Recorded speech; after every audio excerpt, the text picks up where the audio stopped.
Hello everyone. In this video, I will show you how can you download Ventoy on your computer. So for downloading that, you have to open any web browser. So now search here for Ventoy download. So let me search here. So here is an option, download Ventoy. Go to this link. Now scroll here.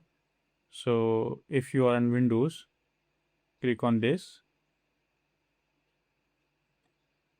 So now you have to click on this download latest version.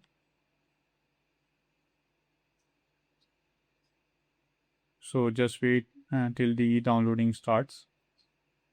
So here you can see downloading has been started. So it is of 16 MBs.